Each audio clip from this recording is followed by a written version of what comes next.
ముందు సాయిరెడ్డి అనే వ్యక్తి జగన్మోహన్ రెడ్డికి సంబంధించి లేకుంటే వాళ్ళ కుటుంబానికి సంబంధించిన ఒక ఆడిటర్.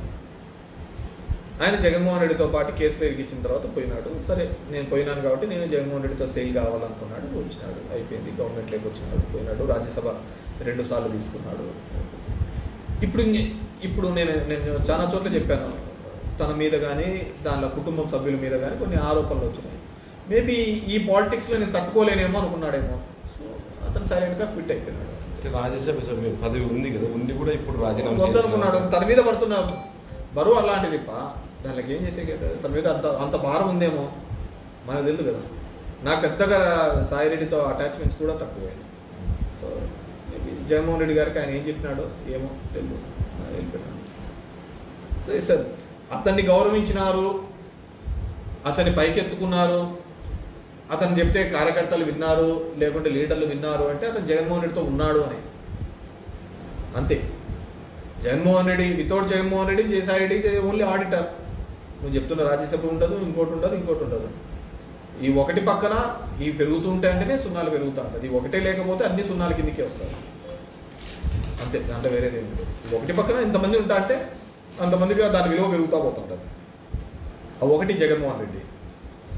దానికంటే మీకు జగన్మోహన్ రెడ్డి అనే వ్యక్తి సిస్టంలో చాలా దానిలకు జరుగుతున్న దాని మీద ఫైట్ చేసినాడు. వ్యవస్థలో జరుగుతున్న తప్పిదాల మీద కానీ ఇంకో దానిల మీద కూడా చాలా ఫైట్ చేసి ఒక లీడర్గా ఎలివేట్ అయినాడు. నేను ఎన్నో సందర్భాలు చెప్తున్నాను, ఎప్పుడైనా ఒక నాయకుడు అన్న తర్వాత కష్టంలో ఉన్నప్పుడు నిలబడతా అంటేనే రాయి. ఒక రాయి అయినా కానీ ఇప్పుడు మామూలుగా ఉంటే రాయి, దాన్ని కొట్టి చెప్తేనే ఒక షేప్ వచ్చింది. జగన్మోహన్ రెడ్డిని ఎందుకు అడ్మైర్ చేస్తారు? ఈ రాష్ట్రంలో ఇద్దరు క్రౌడ్ పుల్లర్స్. ఎప్పుడు వెళ్ళినా కానీ ఏ సందర్భంలో అయినా కానీ 10 నిమిషాల్లో 10,000 మందిని పూల్ చేసే వాళ్ళు ఎవరైనా ఉన్నారు అంటే రాజకీయ నాయకుల్లో అయితే అది ఒక జగన్మోహన్ రెడ్డి.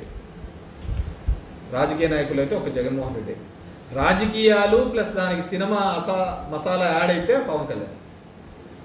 వీళ్ళిద్దరే ఏ సందర్భంలో అయినా క్రౌడ్ పుల్ చేయగలుగుతారు. చంద్రబాబు కావచ్చు, తెలుగుదేశం కావచ్చు, మేనేజ్మెంటు మాట్లాడి ఇవన్నీ చేస్తారు. వీళ్ళిద్దరికే ఎమోషనల్గా వస్తారు దగ్గరికి. సో జగన్మోహన్ రెడ్డి అనే వ్యక్తికి ఉండేది only political leadership.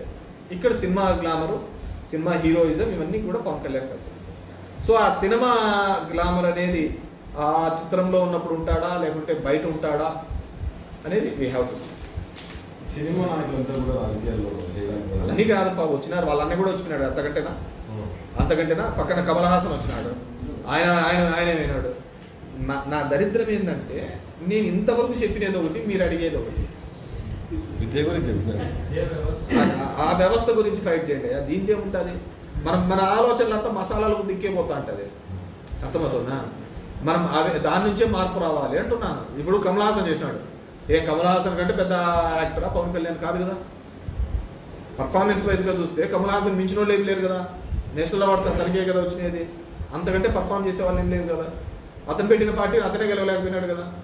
So there is nothing like యాక్టర్కి రావాలని ఏం లేదు. యాక్టర్ ఇప్పుడు నెక్స్ట్ విజయ్ కూడా వస్తున్నాడు, తమిళనాడు విజయ్ కూడా పార్టీ పెడుతున్నాడు. ఇక్కడ వచ్చినాడు, చిరంజీవి కూడా వచ్చినాడు. చిరంజీవి 2 చోట్ల నిలబడితే తిరుపతిలో గెలిచినాడు, పాలకొల్లో ఓడిపోయాడు.